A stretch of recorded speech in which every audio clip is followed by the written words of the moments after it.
नहमदुहु व नुसल्ली अला मौला रसूलिल करीम अम्मा बाद फ़ाउज़ु बिल्लाहि मिनश शैतानिर रजीम बिस्मिल्लाहिर रहमानिर रहीम अल्लाहुम्मा सल्लि अला मुहम्मद व अला आले मुहम्मद। अस्सलाम वालेकुम नाज़रीन व सामीन, कैसे हैं आप लोग? उम्मीद करता हूँ ठीक ठाक होंगे, तबीयत से ठीक होगी। अल्लाह पाक आपको खुशो आबाद रखे और आप पर अपनी रहमत नाज़िल फरमाता रहे, आमीन सुम्मा आमीन। नाज़रीन व सामीन, आप देख रहे हैं हेयरिंग इस्लाम, दिल से सुनो, रिप्रेजेंटेड बाय माय पाक ड्रीम प्रोडक्शंस, ओनली ऑन पाक view TV digital YouTube channel. आप लोगों को जैसा कि पता है कि हम हेयरिंग इस्लाम के अंदर प्रॉफिट सीरीज़ लेकर चल रहे हैं। प्रॉफिट सीरीज़ की 5th एपिसोड के अंदर आज हम ऐसे नबी अलैहिस्सलाम के बारे में जानेंगे जिनका जिक्र कुरान मजीद में नहीं लेकिन अहादीस में हमें ज़रूर मिलता है। हज़रत शीस अलैहिस्सलाम का जिक्र चाहे कुरान मजीद में नहीं, और प्रॉफिट सीरीज़ में हमने कहा था कि हम प्रॉफिट सीरीज़ के अंदर कुरान मजीद के अंबिया, कुरान मजीद में जिनका नाम है, पहले हम उनके बारे में जानने की कोशिश करेंगे।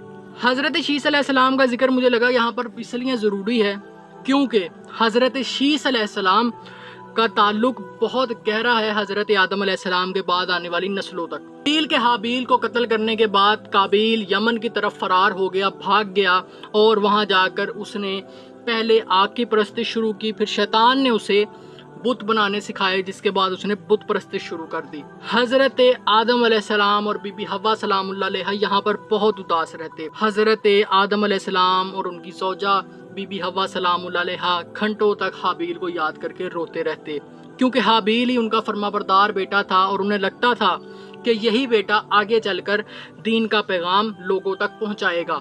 तारीख में आता है कि हाबील के कत्ल होने की बुनियादी वजह यही थी कि काबील को भी पता लग गया था कि हज़रत आदम अलैहिस्सलाम अपनी जानशीनी हाबील को देंगे। हाबील ही हज़रत आदम अलैहिस्सलाम का जानशीन बनेगा क्योंकि वो उनका फर्माबरदार बेटा था।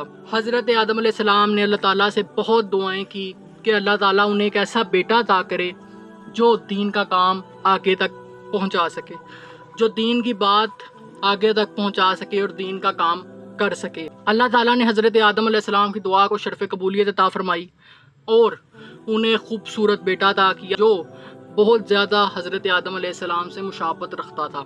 हज़रत आदम अलैहिस्सलाम और उनकी ज़ौजा उसकी विलादत पर बहुत खुश थे क्योंकि उन्होंने अपना एक बेटा पहले खो दिया था। हज़रत आदम अलैहिस्सलाम की ज़ौजा बीबी हव्वा सलामुल्लाह अलैहा ने उसका नाम शीस, कई लोग इसे शैस भी पढ़ते हैं, इसका मतलब अरबी के अंदर है अतात खुदाबंदी, यानी अल्लाह की तरफ से तोहफा। हज़रत आदम अलैहिस्सलाम और हज़रत बीबी हव्वा सलामुल्लाह अलैहा उसे बहुत प्यार करते और हज़रत आदम अलैहिस्सलाम हर वक्त उसे अपने साथ रखते, उसको दीन के बारे में बताते और जन्नत के किस्से सुनाते। हज़रत आदम अलैहिस्सलाम का जब वक्त करीब आया तो हज़रत शीस अलैहिस्सलाम को हज़रत आदम अलैहिस्सलाम ने करीब बुलाया और उन्हें वसीयत फरमाई और उन्हें अपना जानशीन, अपना वसी मुकर्रर किया। तारीख़ में आता है कि हज़रत शीस अलैहिस्सलाम की शादी जन्नत की हूर से हुई क्योंकि हज़रत आदम अलैहिस्सलाम के घर जो औलाद पैदा होती वो जोड़ों की सूरत में होती, एक बेटा एक बेटी। लेकिन हज़रत शीस अलैहिस्सलाम वाहिद पैदा हुए थे, अकेले पैदा हुए थे, इसलिए उनकी शादी जन्नत की हूर से कराई गई। हज़रत आदम अलैहिस्सलाम ने उनको अपना वसी मुकर्रर करते हुए उन्हें नूर मोहम्मद सल्लल्लाहु अलैहि वसल्लम के बारे में बताया जो उनकी पेशानी पर चमकता था। हज़रत शीस अलैहिस्सलाम को बताया कि ये नूर मोहम्मद सल्लल्लाहु अलैहि वसल्लम है और इसी की नस्ल से आगे मोहम्मद सल्लल्लाहु अलैहि वसल्लम दुनिया में विलादत पाएंगे, दुनिया में तशरीफ़ लाएंगे। हज़रत शीस अलैहिस्सलाम से हज़रत आदम अलैहिस्सलाम ने इसके बारे में अहद भी लिया और उन्हें फरमाया कि आगे लोगों को इसके बारे में बताएं, अपनी नस्ल को इसके बारे में बताएं, हज़रत मोहम्मद ख़ातमुन नबीयीन सल्लल्लाहु अलैहि वसल्लम का जिक्र करते रहा करें। उन्होंने बताया कि मैंने इनका नाम उस वक्त आसमानों में देखा है जब मैं अपने बनने की दरमियानी हालत में मौजूद था। हज़रत आदम अलैहिस्सलाम ने ये भी बताया कि जन्नत में कोई ऐसा महल नहीं जहाँ पर मोहम्मद सल्लल्लाहु अलैहि वसल्लम का नाम ना हो।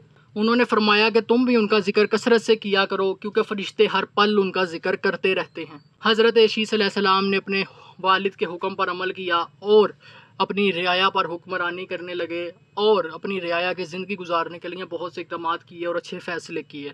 हज़रत शीस अलैहिस्सलाम का वक्त जब करीब आया, रहलत का वक्त करीब आया, तो हज़रत शीस अलैहिस्सलाम ने अपने बेटे अनूश को बुलाया और ان سے نور محمد صلی اللہ علیہ وسلم کے بارے میں عہد بھی لیا، حکم دیا وہ اس کے بارے میں آنے والی نسلوں کو بتائیں کہ یہ ایک شخص سے دوسرے شخص میں اور ایک بزرگ سے دوسرے بزرگ میں منتقل ہوگا، اور اسی کی نسل سے حضرت محمد مصطفیٰ صلی اللہ علیہ وسلم خاتم النبیین دنیا میں تشریف لائیں گے۔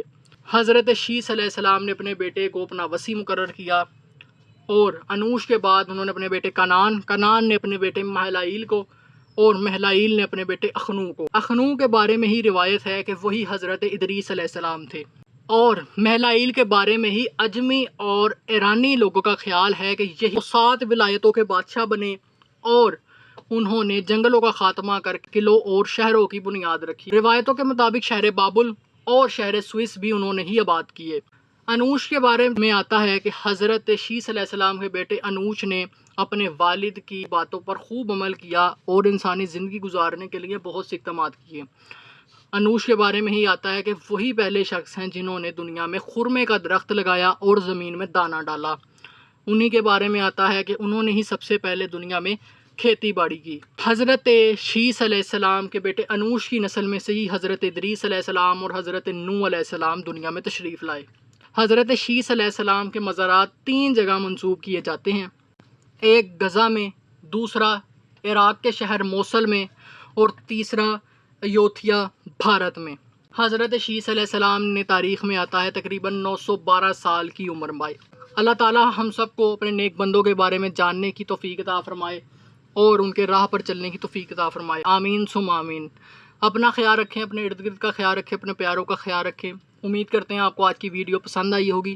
ملتے ہیں آپ کے ساتھ ایک نیکسٹ ویڈیو میں، تب تک کے لیے دیجیے اجازت، اللہ حافظ۔